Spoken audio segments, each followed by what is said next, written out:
I don't know who needs to hear this, but healing is not supposed to put your life on pause. Yes, take the time to step back, take a breather, do the healing, and figure out what needs to happen for you to move forward. But it should not put your life in a space of stagnant and no movement. Healing is going to be something that we have to do. It's going to be a lifelong process. So it may not be something that you could do overnight or you could do in a few months or a few weeks. And who is it up to anybody to tell you how long to heal?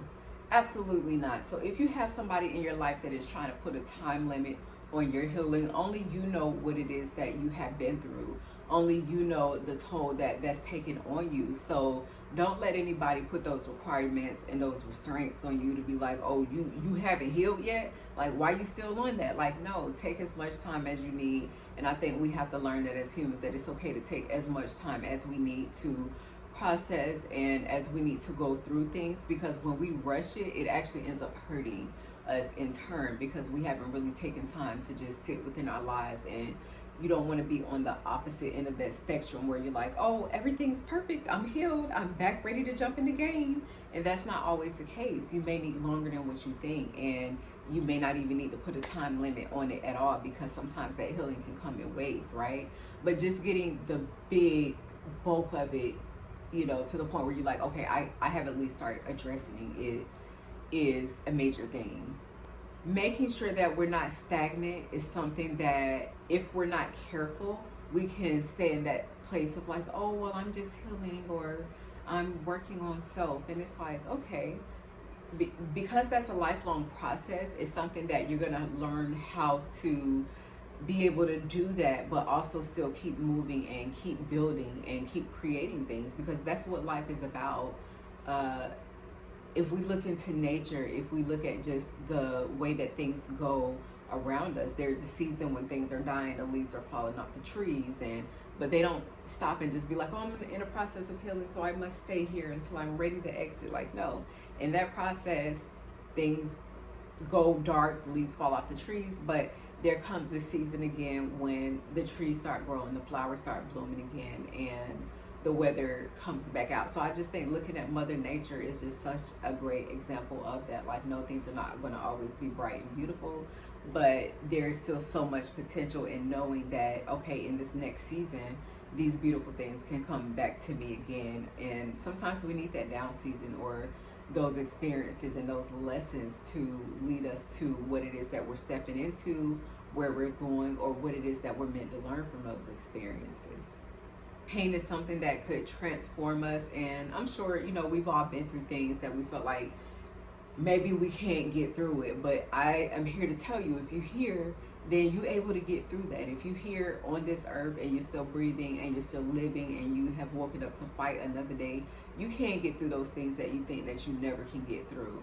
And that could be the experience that connects you on a deeper level with other people, because before you went through that thing, you may have been looking at them like, no, this type of person is unacceptable, or that could never be me, or I could never be in that situation. But I think when we go through things, like, our pain gives us a sense of openness. It gives us a sense of learning how to be graceful with each other, and just having that grace on each other with each other, and to be like, you know what, because I've been through something similar, I have a different outlook on it, or I have a different take on it now, to where I could be more compassionate. As before you had that experience, maybe you didn't have those tools to be as compassionate. So it definitely gives us a sense of learning. It gives us a sense of just being able to look at other people with more compassion and a different set of eyes.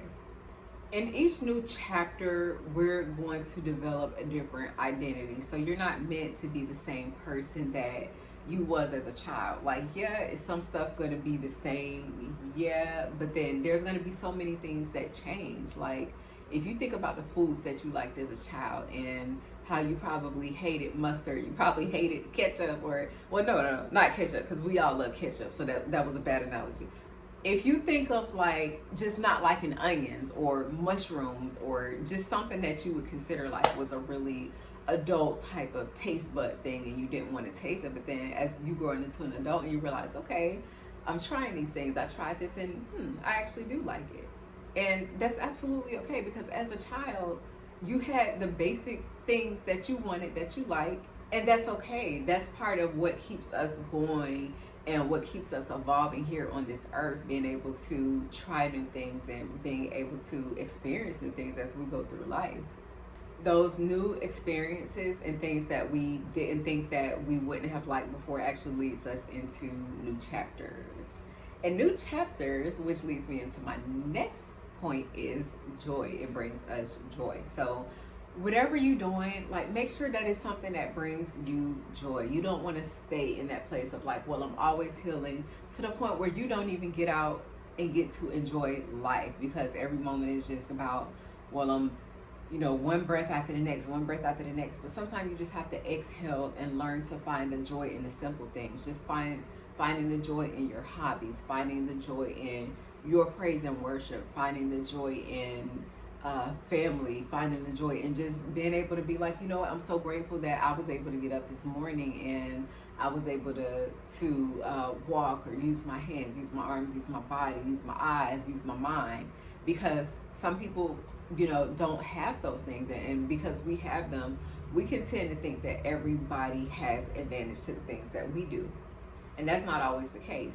I have a gratitude journal where I write things that I'm grateful for, even though it's not something that I get to do every day. I like to do it. So whether it's saying, you know what, I'm thankful that I woke up in my right mind. I'm thankful that my thoughts are mine. I'm thankful that that I have full control over my body, and I'm able to use my body, and I'm able to do these things. I'm grateful for the gifts and talents. So if you need to jot down 3 things per day that you're grateful for, just to remind yourself, like, even when a situation is looking rough, even when a situation is looking bad, you're going to look back years from now, and that may have been some of the happiest times of your life in comparison to what you may be going through at the moment. So I think being able to find those joys in the small things and in the small moments is so important, and having gratitude, because that's what is going to keep you going and keep you, uplifted in life. Live your life fully. So live deeply, heal daily, do whatever it is you got to do. Love deeply, because in the end, when this is all said and done, all the things that we acquire, even though yes, they're great, we won't be able to take those with us. And the most important thing that we'll be able to leave behind is just those memories and those times that we had. So just taking full advantage of that and just living your life to the fullest is just super important, and something that you want to make sure that you do. So don't let life pass you by without enjoying the moments, without waking up, being the person that you want to be every day. Be a good person. We watch all these videos every day, self-help videos on how to do this and how to do that, but just wake up and be somebody who is worth being somebody. Be that person, because whatever contribution you think, no matter how big or small, the world absolutely needs that. Healing is not pretending that the pain didn't happen. It's about learning how to carry that pain without letting your pain just carry you. You don't have to choose between healing and living. We can actually do both. Every step that you take towards your future can be a step towards healing. Thank you guys so much for tuning in. I really appreciate you watching. I hope that you were able to gain something from this video and this information. Whatever you can to help support me so that I can support you all. I want to keep putting out these powerful messages. And thank you again. Until next time, peace, love, and blessings.